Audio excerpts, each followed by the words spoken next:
इथं CSV file बनवलेली आहे. त्यामध्ये पहिल्या कॉलममध्ये नेम, दुसऱ्या कॉलममध्ये रोल नंबर, तिसऱ्या कॉलममध्ये ईमेल आहे, चौथ्या कॉलममध्ये ड्राईव्ह लिंक आहे, ते काय असते पाहूया आपण. आणि पाचव्या कॉलममध्ये पासवर्ड असं तुम्हाला बनवायचं आहे. आता यासाठी आपल्याला पहिल्यांदा गुगल ड्राईव्हला सगळ्या विद्यार्थ्यांचे फोल्डर बनवावे लागतील. म्हणून त्याची मी शॉर्टकट सांगतो आहे, पण तुम्ही सिंगल फोल्डरसुद्धा बनवू शकता. तर इथं मी पहिल्यांदा कॉल अँड क्रिएट असं लिहितो. त्याच्यानंतर मी तर कोटेशन मार्क टाकून पहिले नाव जे आहे ते लिहितो, अयूब पिंजारी. आणि कोटेशन पूर्ण केलं, एंटर केल्यानंतर कंट्रोल ई दाबलं, त्याला फ्लॅश फिल म्हणतो आपण, तर फ्लॅश फिल करून घेतलं. हे कॉल अँड क्रिएट मला आहे तसंच का पाहिजे मला. तर अशा फाईल मी तयार केल्या. तर ह्याला मी कॉपी केलं. असे तुमचे 100, 200, 500 किती विद्यार्थी असतील त्यांना कॉपी करा.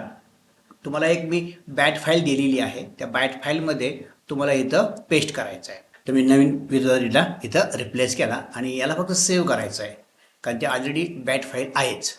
आता सेव्ह केल्यानंतर जेव्हा तुम्हाला ही बॅट फाईल दिसेल याच्यावरती तुम्हाला फक्त डबल क्लिक करायचं आहे. यासाठी मी जुने फोल्डर सगळे काढून टाकतो. तुम्हाला ज्या फोल्डरच्या आतमध्ये फोल्डर पाहिजे तिथं जाऊन ही फाईल तुम्हाला रन करायची आहे. डबल क्लिक केल्यानंतर तुमच्या लक्षात येईल की तर तितके फोल्डर्स तुमचे तयार झाले, हे सगळे फोल्डर तयार झाले. मग त्यातला एक फोल्डर तुम्हाला जो पाहिजे तो फोल्डर, सगळे फोल्डर तुम्हाला काय करायचं, गुगल ड्राईव्हला ठेवायचे आहेत. हे तुम्ही गुगल ड्राईव्ह ओपन करतो.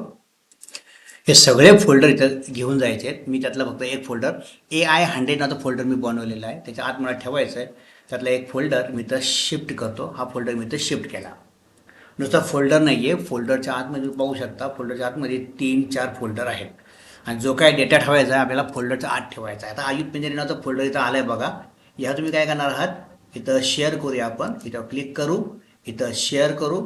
आणि शेअर करत असताना एक काळजी घ्यायची आहे, अयूब पिंजारी नावापुढं इथं व्ह्यूवर आहे ना, तर ह्याला मी काय करणार आहे, एडिटर घेणार आहे. ही एडिटरची लिंक आली बघा इथं, त्याला कॉपी केलं, डन केलं आणि अशा प्रकारे तुमची CSV फाईल आता पूर्ण होईल. तर या ठिकाणी त्याला एडिटरची लिंक घेणार, तिथं पेस्ट करायची आहे. तर बाय डिफॉल्ट आपण जी लिंक ठेवलेली आहे ती फक्त शेअर आणि व्ह्यूवर ठेवलेली आहे. असं प्रत्येक विद्यार्थ्याची आपल्याला एडिटरची लिंक बनवून घ्यायची आहे. अशा प्रकारे CSV फाईल आपली तयार झाली. त्याला मी सेव्ह करतो. हे CSV फाईल आपण सेव्ह केली.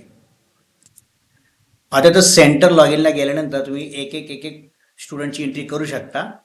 इथं बघा गुगल ड्राईव्हची लिंक टाकता येईल, किंवा तुम्ही बल्कमध्ये विद्यार्थ्यांना इथं ॲड करू शकता. इथं बघा स्टुडंट CSV फाईल घेतली आपण, त्याला आपण ओके केलं तर मगाशी क्रिएट केलेले सगळे विद्यार्थी इथं आले. आणि मगाशी आपण जो ड्राईव्ह दिला ना तो ड्राईव्ह इथं आलेला आहे, दिसला, हा ड्राईव्ह आलेला आहे. आता विद्यार्थ्यांनी जेव्हा लॉग इन करतील, विद्यार्थी डायरेक्टली डेटा त्यांच्या फोल्डरवरती अपलोड करू शकणार आहेत. मग ते वर्ड, एक्सेल, पॉवरपॉईंट सगळा डेटा अपलोड करू शकतील.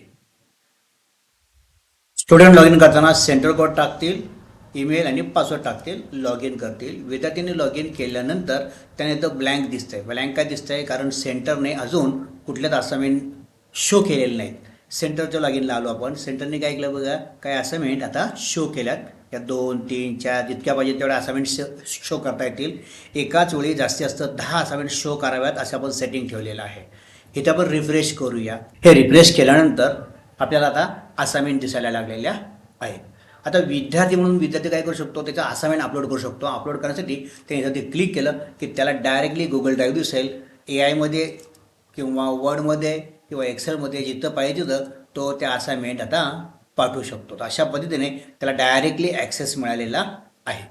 शिवाय वर्ड, एक्सेल, पॉवरपॉईंटच्या असाइनमेंटसुद्धा इथं विद्यार्थ्याला दिसणार आहेत.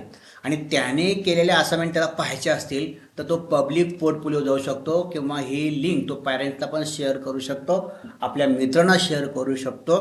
हे ओपन लिंक आहे आणि यावरती सगळ्यांच्याच असाइनमेंट दिसणार आहेत. आता सध्या जास्त असाइनमेंट नाही आहेत म्हणून दिसत नाहीत. असाइनमेंट दिसण्यासाठी पहिली अट आहे की फोल्डर असावा. फोल्डरच्या आत AI, वर्ड, एक्सेल, पॉवरपॉईंट किंवा आणखी काही फोल्डर असतील, फोल्डरच्या आत तुम्ही जे काय ठेवाल ना तेच फक्त दिसणार आहे. तुम्हाला पाहिजे असेल तर ऑफिस अँड कस्टम लिंक पण तुम्हाला टाकता येतील. इथं ॲड कस्टमवरती क्लिक करा. एक्सेल लिहा, इथं वर्ड लिहा, पॉवरपॉईंट लिहा, टॅली लिहा, जे काही तुम्हाला लिहायचं विषय लिहा तो विषय. फॉर एक्झाम्पल मी इथं वर्ड लिहिलेलं आहे, तर वर्ड लिहिलं. इथं विषय काय आहे तर माझं ग्रीटिंग मला बनवून घ्यायचं आहे किंवा लेबल बनवून घ्यायचं आहे. तर अशा काही गोष्टी मी लिहिलेल्या आहेत. आता इथं तुम्हाला पाहिजे असेल तर त्यालासुद्धा तुम्ही रॉ मटेरियलची लिंक देऊ शकता.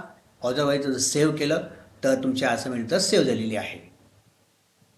इथे तोच नियम आहे, तुम्हाला पाहिजे असेल त्याला एडिट करता येईल, डिलीट करता येईल, शो किंवा हाईड करता येईल. तुम्ही जर दाखवलं तर विद्यार्थ्याचा लॉग इनला या असाइनमेंट दिसतील, नाही दाखवलं तर असाइनमेंट दिसणार नाही. किंवा तुम्हाला पाहिजे असेल तर या ठिकाणी लिंक आहेत किंवा एक्सेल शीटसुद्धा अपलोड करू शकता. एकाच वेळी तुमच्या 100 असाइनमेंट किंवा 200 असाइनमेंटसुद्धा वर्ड एक्सेल पॉवरपॉईंटच्या अपलोड होतील.